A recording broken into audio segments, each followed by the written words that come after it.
I didn't want to leave you hanging on this Lebanon story. Hezbollah has collapsed. Hezbollah pulled out of the government in Lebanon because the United Nations were ready to indict many members of the Hezbollah group, terrorist Muslim militants, massacring the malice, the misguided misrepresentation they are, having seats in the Lebanese government, but at the same time headlocking the civilians and trying to control the military direction of a country called Lebanon. There is many great Christians in Lebanon, good people who want to be free, who want to live. It's a beautiful city, Beirut is, right there on the Mediterranean. I mean, it's beautiful. This is a group of bloodthirsty, Israelite-hating thugs that need to be shoved out and shoved under and removed from the political process and military process of the country of Lebanon. So, the ambassador to the United States, I'm sure, Miss Connelly was pushing her weight around a little too much, felt some resistance. So let's read the article. It's coming out of the Associated Press. And I feel like I'm Paul Begley, and I'm praying for the country of Lebanon. I'm asking Jesus. I believe there's a spiritual revival going on right there in that country, and I just feel like we need to pray about this. Let's read on. In Beirut, Lebanon, the foreign ministry summoned the United States ambassador over concerns that she's interfering with the internal politics after the Shiite militant group Hezbollah forced the collapse of the Western-backed government last week. I hear you on this right here, but that's not what happened.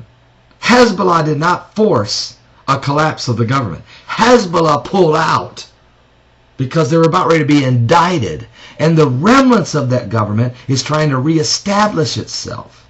Let's clarify who's got the authority right now. It's not Hezbollah. They're the terrorists using, again, political,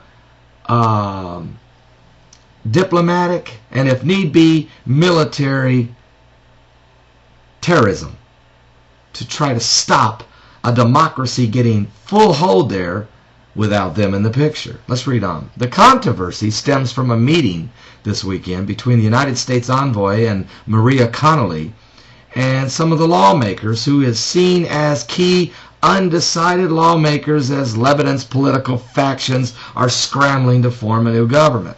Now, the Lebanese foreign minister, Ali Shamari, considers these kinds of contacts as interference in Lebanon's internal affairs. The ministry said, well, you might feel it's an interference, sir, but when your nation is bordering on Israel and Hezbollah has basically been running your nation and firing rockets into Israel and since the 2006 war, America's got a foot in there and is not going to pull it out that quick. We want to make sure that whatever government is set up there, that it represents the people.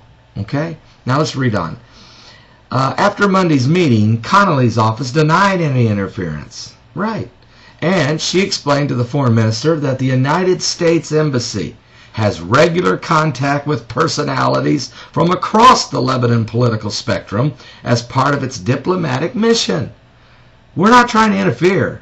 We're just trying to talk to everybody. We're just making sure that we have a presence and that democracy has a presence at the table. Okay? So the diplomatic spat is the latest fallout from Lebanon's government collapse as Hezbollah's ministers and their allies resigned from the government on Wednesday. That's better. You're doing better. Elizabeth Kennedy, who wrote this from the Associated Press.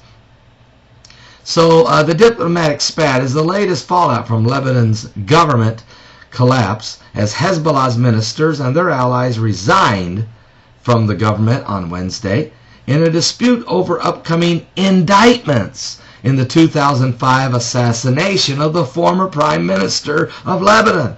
You see, the United Nations knows that the thugs of Hezbollah murdered this Prime Minister. And and even though Hezbollah has some seats, or had seats, in the newly formed government in Lebanon, some of those guys sitting on those seats are murderers and assassins and terrorists. They operate in the spirit of darkness, or demon presence. The United States has called Hezbollah walkout a transparent effort to subvert justice. That is nice. That's very nice. I would say it's an outright trying to escape of the demon activity and the terrorist organization that Hezbollah really is. They're nothing but a bunch of ministers of Mecca, the malicious, malign, murdering mayhems of just...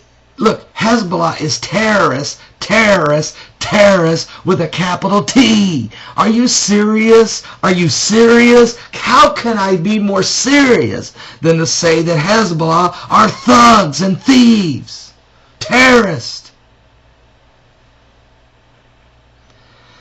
The tribunal was expected to accuse Hezbollah, which denies any role in the assassination of the former foreign minister, or of the former prime minister of Lebanon. I'm Paul Begley. I just didn't want to leave this story sitting on the sideline and thinking that I'd forgot about it. I'm praying for the Christians of Lebanon.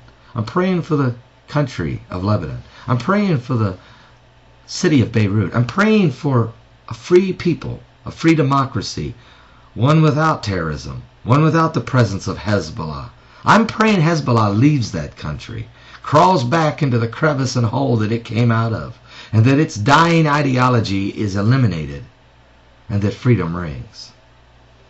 God bless Lebanon. God bless every Christian in Lebanon. God bless all the Muslims that are there that want to be peace-loving. God bless democracy and freedom for all.